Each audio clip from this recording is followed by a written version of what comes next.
Euromaxx highlights. And here's your host, Louise Houghton. Hello, and thanks for joining us. We have a breezy start to the show today as we take to the waters off the coast of Germany. Rough seas. A 22-year-old tests her mettle at Kiel Week. Stylish internet. An online platform scouts out hot fashion talent. And presidential focus, a photographer's record of a historic visit to Berlin.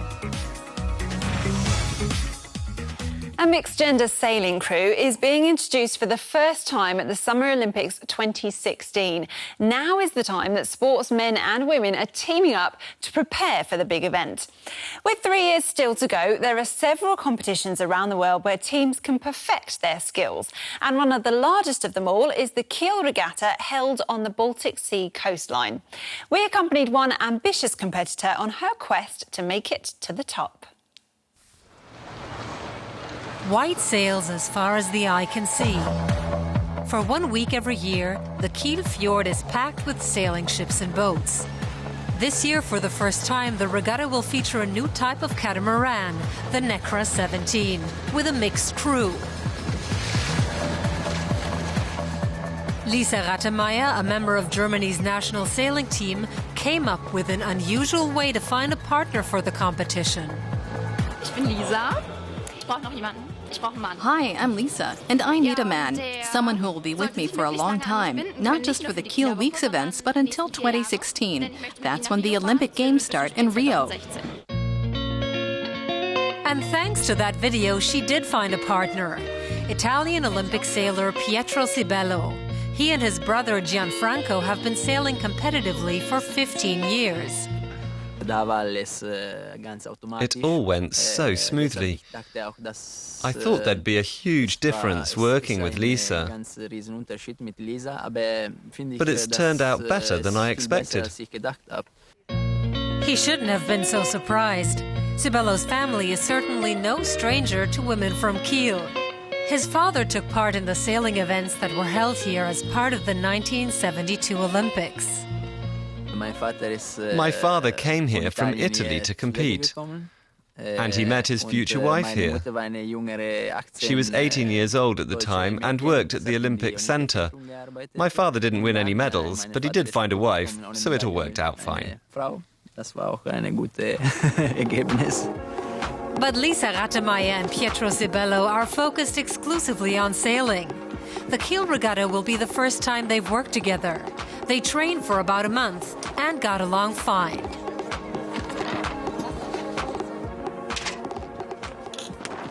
You're going to need your sunglasses today? Yeah, I hope we'll see some blue sky. People who've come to Kiel to enjoy the regatta wouldn't mind seeing some sunshine either. Lots of tourists come down to the harbor to see the classic sailing ships. And those tourists come from all over. This is my first time in the Kieler Woche to experience it, so it's really amazing for me to be here. I like the atmosphere best of all. And when you walk around the city, you see a lot of different events. International cuisine, people, sailing events. You can see the athletes up close and personal. You can even watch them getting set up for the competition. The weather isn't the best, neither for the sailing crews nor for the event organizers. It's pretty tricky today. They set the starting line and check to make sure that no crew starts early.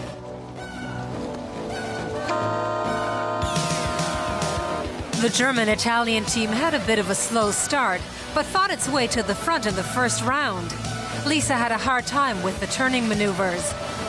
She repeatedly had to bring in the blue head sail and hoist it up again. It's physically demanding work. 4 days in a row with 3 races every day.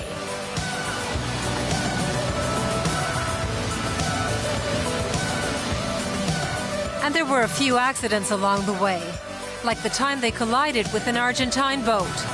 But overall, Lisa and Pietro managed to place 4th. It was a little chaotic out there. There was this cloud, and then an interesting gust of wind. It was more than we expected, and then, bam, it was all over. I really enjoyed it. The weather keeps changing.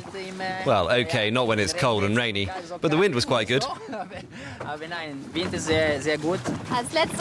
The last race was just awful. I mean, out there on the Jenneker course. I couldn't hold on to the sail, so I told Pietro about it, and he said, okay, we'll just shift the sail to the other side.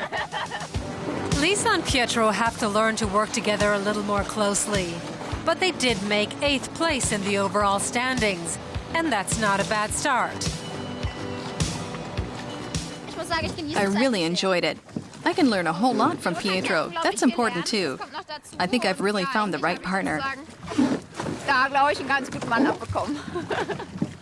An estimated 4,500 people from more than 50 countries take part in the Kiel Week sailing competition. It's one of the biggest events of its kind, but it's just the start for Lisa and Pietro. These are two people who've sailed completely different boats in the past, but in just 1 month together, they've really managed to improve their skills. I think they did a fantastic job. Their main goal now is to prepare for the 2016 Olympics. And of course, Lisa and Pietro have their sights set on winning a medal. Well, they still have 3 years to get in a lot of training. And training is important in any profession. But once it's over, there's often not much help available to find a job. However, fashion students from around the world have the opportunity of being part of a London-based online platform designed to help catapult them into the industry. The website's called Not Just a Label and was founded by Stefan Siegel from South Tyrol. At this time of year, he's on the lookout for who will be the next big thing in the world of fashion. Central St Martin's is one of the world's most renowned fashion and design schools. Every year, the graduates display their final collections at a much-anticipated show. Stefan Siegel is here to scout out up-and-coming talent. He's looking for raw gems. St. Martin's is well known for being conceptual. We try to find young designers here who will take their work to the next level and be provocative. The school's famous for that as well. The lucky ones end up here, at Siegel's fashion portal, Not Just a Label. 13,000 designers from around the world have been featured here over the past 5 years. The best of them get a retail forum in the site's online shop. The industry is taking notice.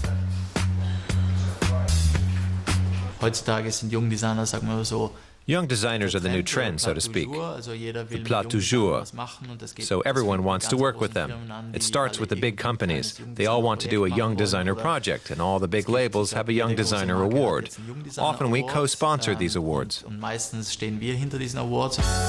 The team works closely with leading international fashion schools.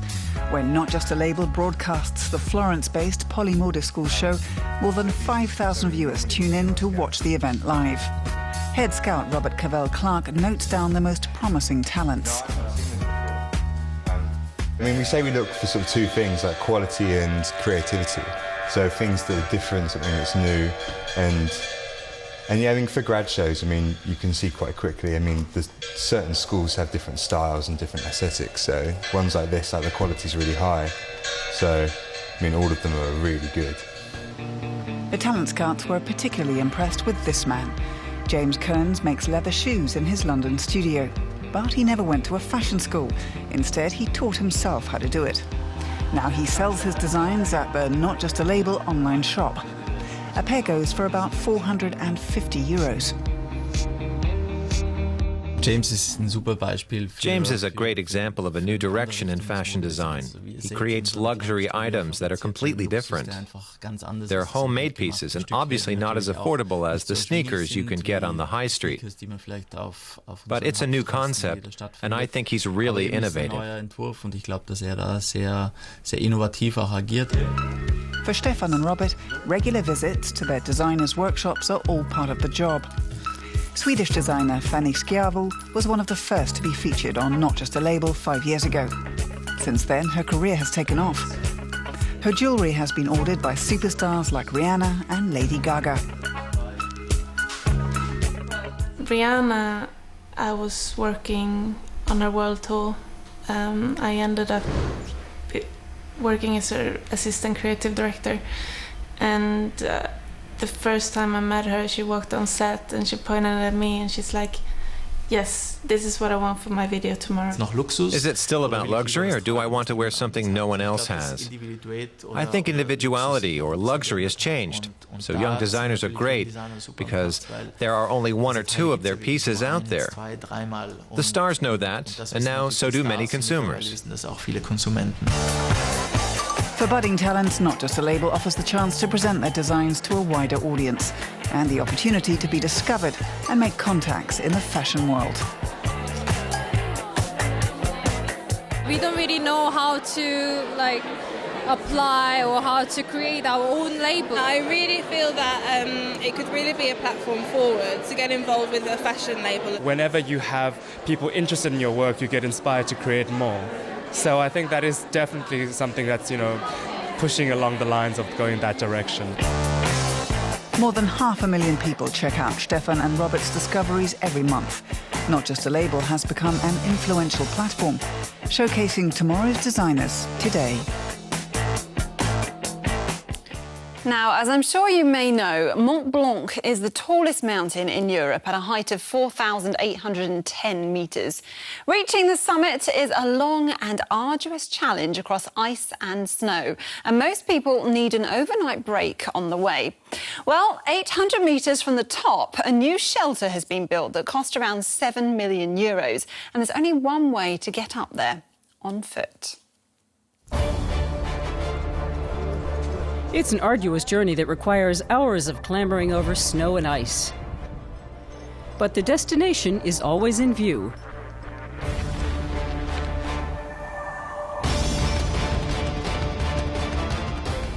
From the Bellevue Cable Tramway Station, an exhausting 8-hour climb lies ahead. But that's easier to bear with the ridge of Mont Blanc in sight and a certain shining structure. The whole time you have this shiny object in front of you, and it's magical somehow. You don't notice that it's a building until you get close. It's impressive, especially during the final stretch. You see it from far away, but then it rises up majestically in front of you.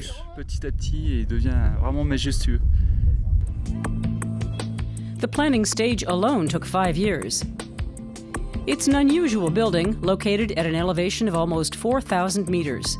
For Swiss architect Hervé Desimot, it was a special challenge to build something near the peak of Europe's most legendary mountain. If you're allowed to build on Mont Blanc, you have a certain duty. The building must be integrated.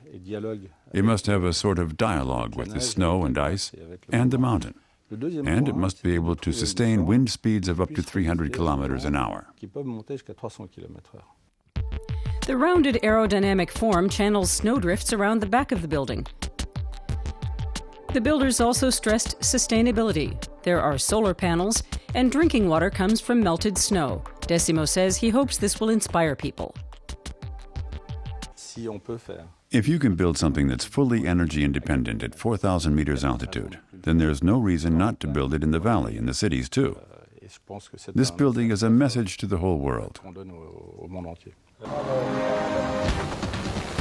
Workers and engineers labored for 3 years under harsh conditions to bring his blueprints to life. Prefabricated components were delivered by helicopter and were sometimes erected even in extreme weather. The 4-story building has a wooden core wrapped in aluminum foil. The builders experimented with several different insulation systems. The Refuge du Goûter is meant to welcome exhausted climbers and allow them to replenish their strength before they head up to the peak. It's unbelievably peaceful here. You don't even hear the wind whistling outside. The kitchen is generously sized and ultra-modern. It's quite a luxury for a mountain hut. But not everyone likes this unexpected level of comfort. It's like a hotel here. It's nice. But I don't know if it's really necessary up here. It's unique. I think lots of people will come up here now to see this great building, and not just to see Mont Blanc. Ultra-modern mountain huts are a growing trend. There's the Café 3440 in Austria, and the Swiss Monte Rosa hut. But critics are afraid that the peaceful mountain landscape will be developed into a kind of Disneyland. The Monte Rosa hut is at 2,700 meters, and it's true that it has increased tourism. Families take their 10 to 12-year-olds up there, and that's becoming a problem. But this is at nearly 4,000 meters. You can see for yourself that no tourist is going to make it this far. For me, this building doesn't deface the mountain. It's like a work of art. It's a symbol of technology, much more than just an architectural project. After a relaxing night in the Refuge du Goûter hut, experienced climbers may find the final stretch to the 4,800-meter peak of Mont Blanc just a little bit easier.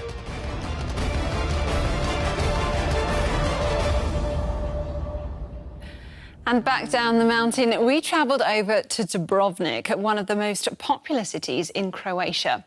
This port city has long been an important trading centre for the country, and it's still retained much of its original charm today. Dubrovnik attracts around 800,000 tourists every year, and our reporter was one of them earlier this month as he was shown around by one of the locals. Dubrovnik is often called Croatia's most beautiful city.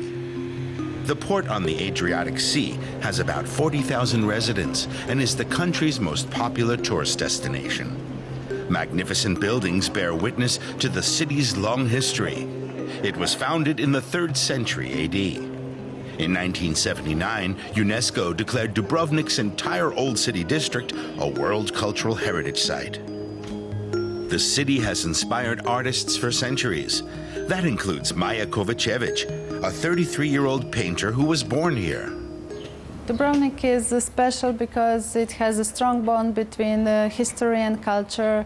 When you pass the narrow street, you can see the different architecture from different period.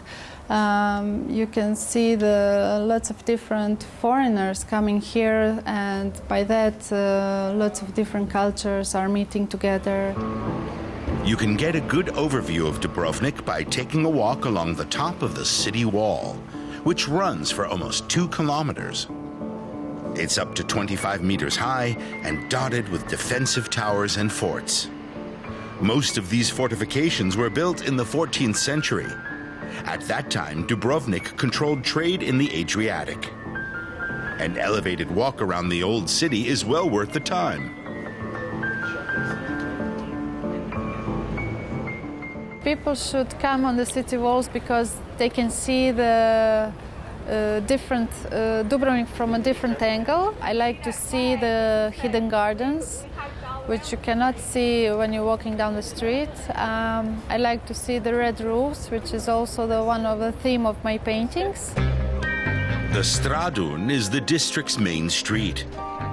After an earthquake destroyed parts of Dubrovnik in 1667, those areas were rebuilt in a unified Baroque style. Maja Kovacevic's studio is located on a side street. She studied painting at the Academy of Arts in Split, about 230 kilometers away. She shows her work at galleries in Croatia and Italy, but she always returns to Dubrovnik. Dubrovnik offers me a lot of motifs as an artist. This is a city of my childhood, the good memories.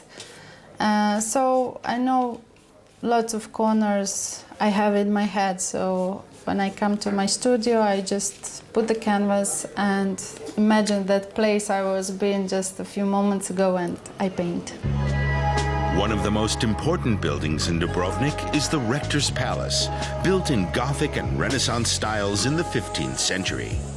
It used to be the seat of the city government.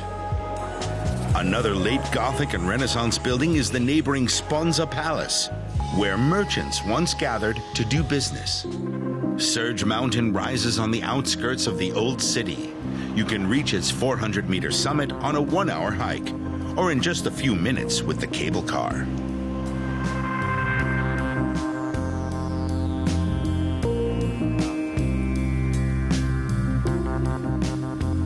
Off the city's coast is the island of Lokrum. Monks settled the island as early as the 10th century. I like to come here to the walk because the colors are beautiful. I found the difference between the colors of the red roofs of the old town and the blue water and the sky. After exploring the city, many tourists relax on Banje Beach with its view of Dubrovnik's old city.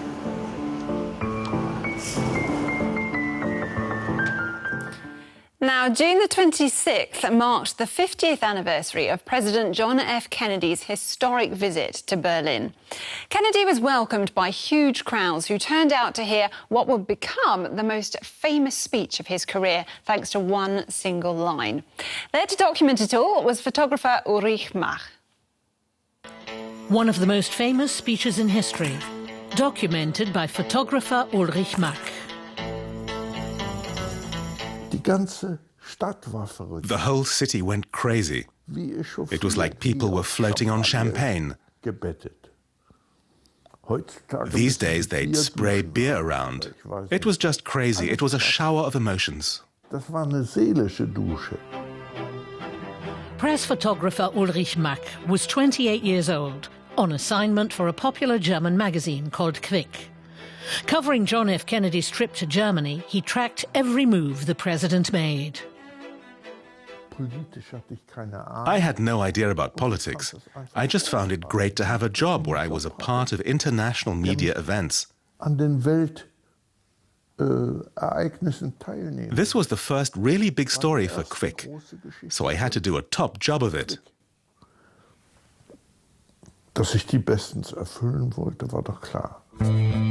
Apart from the big picture, Mack also captured the excitement of individuals among the crowds on the streets.